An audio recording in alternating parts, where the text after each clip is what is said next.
Hello everybody and welcome to another episode of the Mulligan. I'm your host Shane Harrison, joined as always with my co-host Todd Jordan. Hello.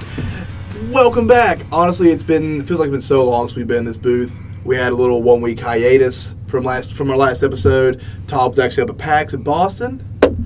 Yeah, it was a fun time. Got to play some video games, not necessarily related to this podcast. Played a little bit of Magic, but it was a good time. I would have gladly traded it. When I'm not here, I'm a Soldier Army National Guard. So I had some duties to take care of last week. I'm off those now. We're back. We're excited. One of the big things we want to get to is the Pro Tour, obviously, and how that top 8 might affect the new meta. But first, a local update. I know a lot of people, after seeing last episode, was expecting a dress bet. And as you notice, I am dressless. Doesn't mean I won, though. Our co-host from last week, Brian Hodge, is welcomed in. His beautiful little baby girl. As of last Friday at 5:15 in the morning, I believe. That poor man. That was a long night. But, so we'd like to send a big congratulations out to him. And so once he gets his priorities taken care of, everything settled down, that dress bet will come out. We'll continue. And if we need to do a dress bet before that, we might be able to work something out. Yeah. Well, you might, next couple weeks, you might see it. Something tells me you just want to wear a lot of dresses, because playing against me is kind of just like saying, let's just go to Deb and get something. Well, typically I don't do it in front of camera, so it's kind of exciting for me. Oh, yeah, the thrill. The thrill of the viewer, absolutely. But mentioning the dress bets, we are happy to announce that after we shoot this podcast, we're going to start the first episode of our AFK Arena Series, fueled by your deck submissions. We're definitely wanting you to interact with our social media, Facebook, Twitter. You can comment on the Patreon, I believe, too. Yeah, if you're on the Patreon. A patron, we would appreciate any feedback you can give us. We're going to try to be releasing these once a week in a format. It's going to be called AFK Arena. We're going to do a best-of-5 Pro Tour style matches. We're going to break down the decks as well. You have a deck tech out, and every Thursday, I would say afternoon for now. I haven't nailed down a schedule. A lot of it depends on if Sony Vegas and YouTube will cooperate with me. But, yep, we will be having the AFK Arena starting this Thursday. Will be the first video. And what were the decks that we got through this week? The decks for this week, we have a red-black mid-range and the green-white tokens deck, which actually ended up topping the Pro Tour. I want to say this submission came in before the Pro Tour, so good call on that one, picking the best deck, apparently, of the professionals. Mm-hmm. So speaking of the top winner and the top 8, etc., what deck shot out you, Todd? I was really excited to see Esper in the top 8. Yeah, not once, two but versions. Twice. Yeah, 2 versions. 2 different versions. 3-color it's sunsetting, and we're getting away from it a lot. Band's still doing it, but it's much harder. Seth Manfield piloted a traditional Esper control that has Uchitai in the sideboard, but it doesn't depend on it. It's got a lot of walkers, that old school feel. Mm-hmm. So I was really excited to see that. Esper Dragons is same song, different day, different tournament. So that's what I'm looking forward to.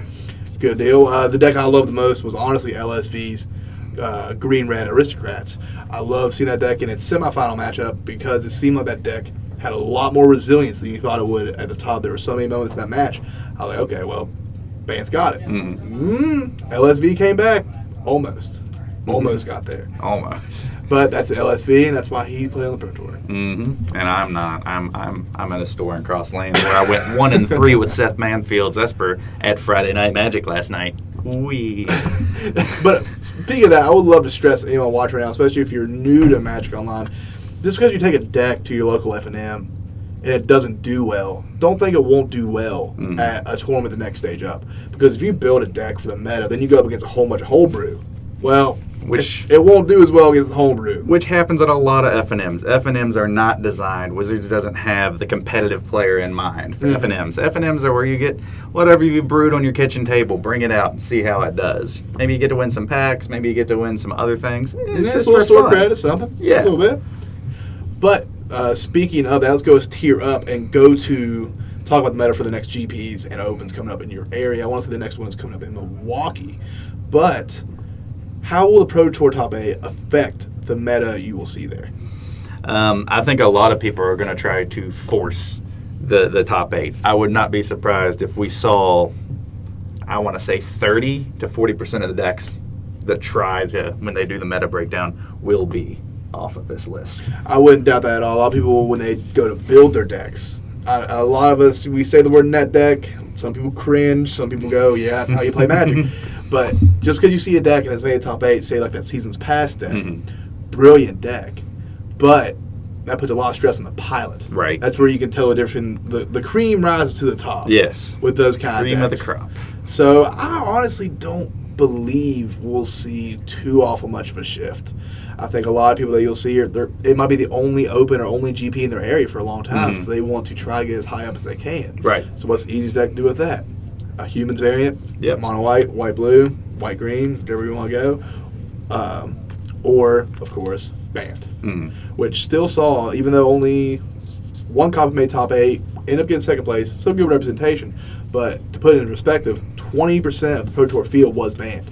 So the Pro Tour field really took care of those Band company decks. It had a big target on its back. We talked about it in our last show. It was the deck to beat. It came out of nowhere. No one really went for it. There were options. We discussed those options last week. Hollow Moonlight. Yeah, and people found they cracked the code. Yeah, and they shut down a lot of those. Absolutely, but stay tuned. We will be right back. We're going to dive deeper into the top 8 of this Pro Tour. Todd's going to have a special breakdown on the Esper variants. So stay tuned, and we will be right back. Hello, everyone. It's Todd from the Mulligan. Check out Friday Night Magic at AFK Games in Cross Lanes, West Virginia. The tournament starts every Friday at 7 p.m. We also offer Star City Game Night as an add-on for Friday Night Magic for only $5 more. So come out and sling some spells at AFK Games Friday Night Magic. Hello and welcome back. We're going to dive right into the Pro Top 8. But before we get dive into these decks, I'd say a big congratulations to Steve Rubin for coming out on top of the Pro Tour, getting that $40,000 grand prize, and getting a lot more recognition than I think he had going in previously. Speaking of his deck, that green-white tokens deck, anytime you think of these aggro strategies, you want to just turn left, poke and prod as much as you possibly can. But the way he piloted that deck really impressed me in the way of he showed patience. For example, in his quarterfinal match with Brad Nelson, running his green-red ramp deck, there was a one-point game 2 where Steve only had 3 Gideons in his hand and 2 Jamoka's commands, and a Nissa on the field making plant tokens. No real threats. But he was able to keep his mana up in a way that he made Brad afraid of that absent, afraid of that stasis snare, and was able to stall the game to where he could draw more ammunition to go along with the Gideon and eventually come out on top. So that's, like we said earlier in the show, just because you see these decks on it does not mean that you can just grab a list from a top 8 and take it to an event and get that same result. You have to pilot it. You have to practice. And if the deck's not built for you, if you're not that aggro player, or if you don't have that patience, go to something else that fits your mold. Don't force it. Right. Please don't force It's good to expose yourself to other card types. Absolutely. Definitely play test with it. I would not spend the money to buy 4 Jaces to build a Bant company or something like that. I would print some proxies. There's a bunch of proxy generators out there. I use it for the gauntlets I use when I'm practicing. That you can just print the decks and play against them. You just use your spare lands. We all have a bunch of spare lands. No one has a use for more than like 20 lands in any given deck. Right. So definitely use those. It's a good thing to practice against. So the green-white deck came out on top, overperformed, but that's not the deck that caught your eye, was it? Yeah, the deck that caught my eye is red-white Eldrazi Goggles, piloted by Louis Salvato. Love me some red-white. I will try to force it in every meta that I can. Talked about it a little bit last week that I thought the red-white was going to shape the meta. We've got a top 8 contender here in the Pro Tour that's red-white. Very similar to the... Well, very similar. It has goggles. They have that in common. Red-blue goggles. This used a little bit of the Eldrazi Displacer combination that we talked about. It utilizes Goblin Dark Dwellers to bring back some of these spells. And that goes so well with Dark Dwellers. Isn't Thought-Knot Seer also? Yeah, Thought-Knot Seer's in there. You got a good 4/4 body for 4. Oh, the synergy. Yeah, and there is a downside to Thought-Knot that they draw a card if they manage to kill it. But you still get to keep that card exiled that you took from out of their hand, and that is value. And if you combo that with the displacer, where you can just put it on a stick and have it keep re-entering the battlefield, them drawing a card. They'll draw a card, and you get to see what the card is. You can take that one away. Goggles with Magmatic Insight or Tormenting Voice, especially Tormenting Voice. It never feels bad to pitch a card and then rip 4. Absolutely, because on the second casting, remember, you do not have to discard for that second casting cost. So that is value saving. It's a wonderful thing. It still has Westville Abbey in it for just an alternate. You can still get to the Profane Prince, swing in with that 9/7. And even if you can't get there, that's a threat they think you're going for, so they have to keep it on their mind. You can generate tokens with it. I mean, there's a lot of things, a lot good going for it. Fall of the Titans can still combo you out off of the Pyromancer's Goggles and Lightning Axe removal, Fiery Templar. There's just so much fun to be said in red and white. So that deck really excited me. It did not win. That's okay. It's, I guess, a top 8 at the Pro Tour is an okay As I was watching consolation. it, one thing I really loved about it was, at the beginning of this meta, we thought Red-Black Vampires was going to be a thing. And then we realized that all those Madness cards don't go so well together because you end up with nothing in your hand. This deck found that nice middle where you get the value of the Madness, but you don't, break yourself, kill yourself in the game by getting no ammunition. So yeah, being able to draw cards is always the problem that Red has. That's why that Brain of the Jar deck's a thing. Drawing cards is super fun and magic. I like to draw cards, more cards than my opponent. I also like to make 30 zombies. Yes. Anyway, back to the Pro Tour, a little detour. Well, I mean, what we'll do, what I'd like to get into now is I'm going to try to do kind of a little segment here where I review one of the feature matches from an event we cover. This week I'm going to do the Steve Rubin versus Seth Manfield semifinals match, Esper versus Green-White Tokens. So let's go ahead and get into that.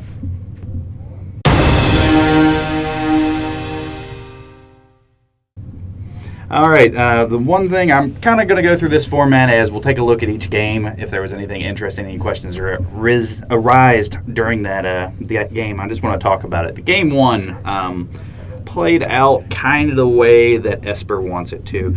The Green-White Tokens deck seemed to be relying a lot on Hangerback Walker, which, while Esper doesn't have Declaration of Stone in it, this list doesn't anyway, to deal with that. I'm not sure why. That was the question I had. I mean, and it kind of brought up the point, is Hangerback still a threat? Yeah. Like, I see a lot of decks still playing a card. Yeah.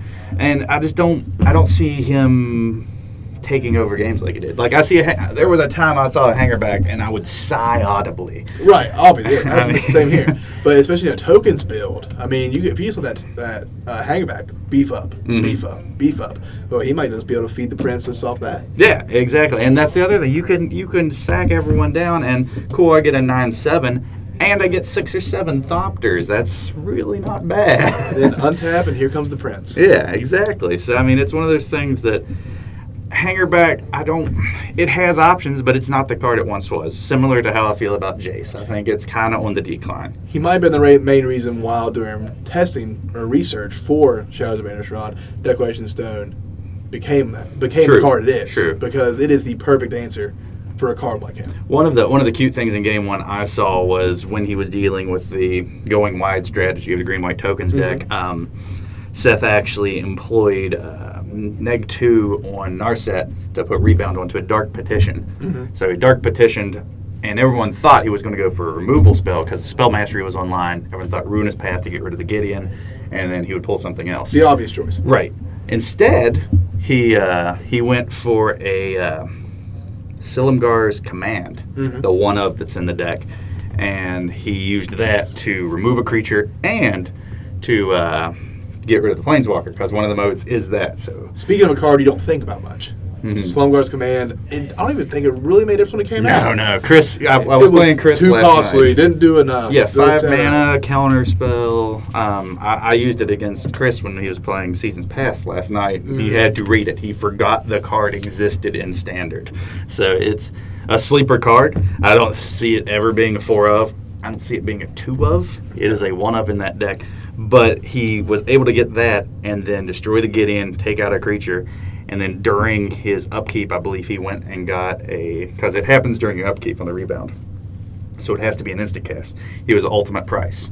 So he was able to destroy a planeswalker, a creature, and another creature off of one Dark Petition. And that's a beautiful thing about a thing I like to call foresight. Mm-hmm. He knew that one of would come in handy several spots in that in that entire tournament. And I'm sure off camera it probably came in true several times as well. Yeah. So in game one, Esper just kind of controlled it. That's funny. The Esper was controlling the match. It did its job. Yeah, it got the job done. We went into game two. Esper. This was a match that was a match of swings.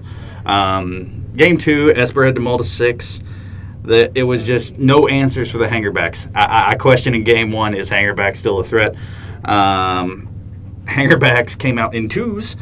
On this one, green-white tokens just kept making them bigger. It was fine. He had plenty of threats. There is a lack of exile effects in the main board of this Esper deck.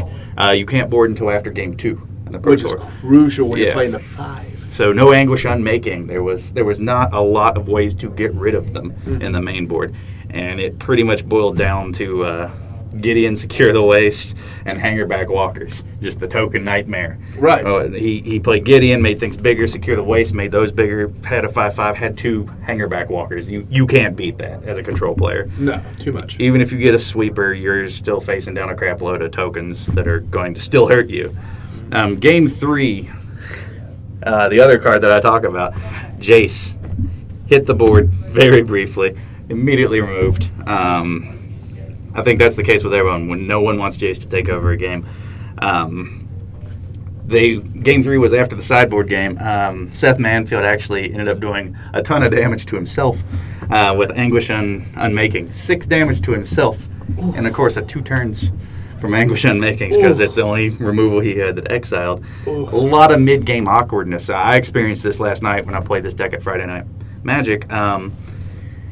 It feels good to win with a control because you get 4 or 5 walkers and you go, hey, look at all the cool guys I got here and my friends are here to make you not have fun. So there's a lot of awkwardness in there. He had some issues because of that. One weird change that everyone was confused about on the coverage, he boarded out all of his languishes, all 4 of them in game 3. Why?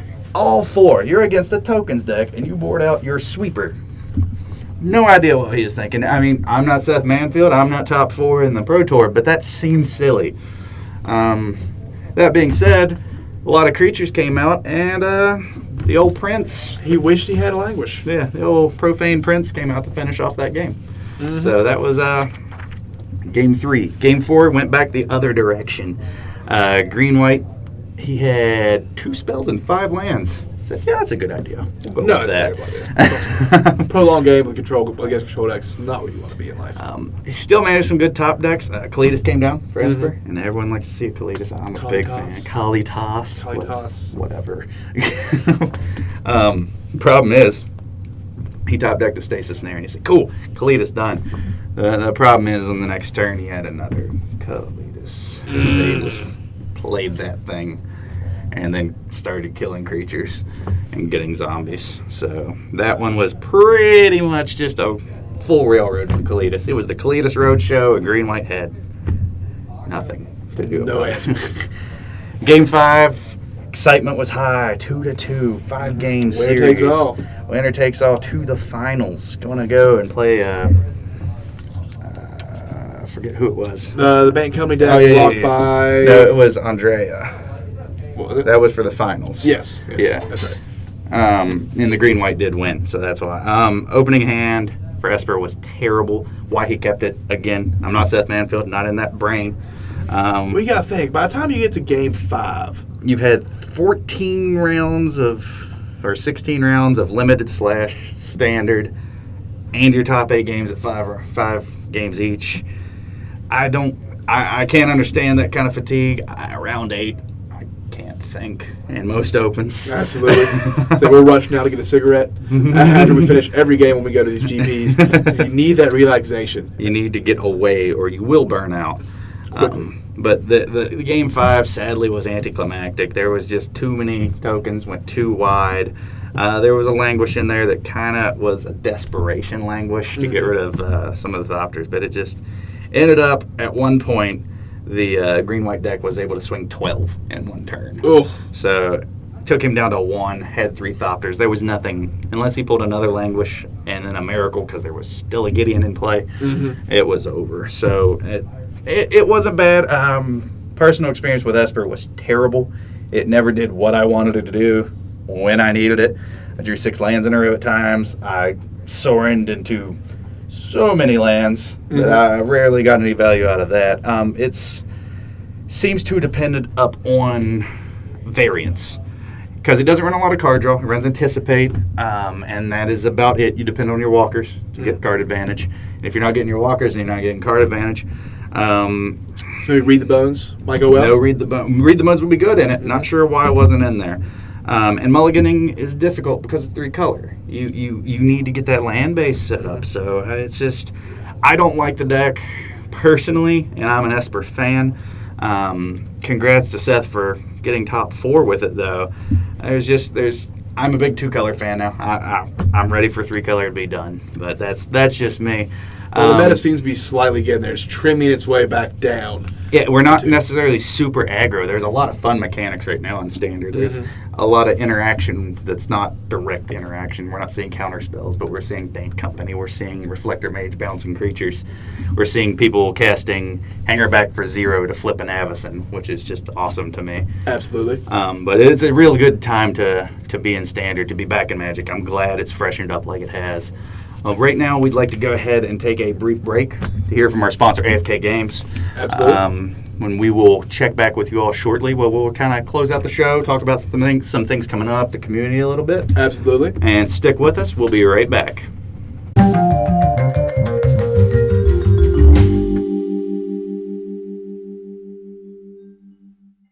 And welcome back, everybody. I'd like to take a quick moment to thank our sponsors, AFK Games, located in Cross Lanes, West Virginia. You can find them on the website, www.afkgames.com. You can order all your card needs from there. Fun fact about AFK Games, we're the only card store in West Virginia to have an online order website. True. Others have forums. We go a step above, because that's what we aim here to do for you, the community. And that's one thing I want to touch on right now. I'd like to thank the deck submissions we got in for this week. We only put up 1 video, but we've already had a lot of feedback, and I love that. Thank you all very much. You're going to what keeps this show going. Please keep sending us your decks, keep sending us your ideas, keep telling us what you want covered, because that's what I want this show to be. I don't want it to be us sit up here and tell you what you want to hear from our research. I want you guys to tell us what is interesting to you and what you want to see covered, what you want to see broke down. So mentioning that, you can find us on Twitter, Facebook, or the website. All the social handles are, say, twitter.com/AFKGames. WV. Yeah. Letters WV, not West Virginia. Yeah. If you can't tell from our Appalachian pronunciation of Cletus and not Kalitas, we Not refined. not refined, but delicious. You can also find us on our Patreon, which I would love to put in right now because we are doing some exciting stuff coming up soon.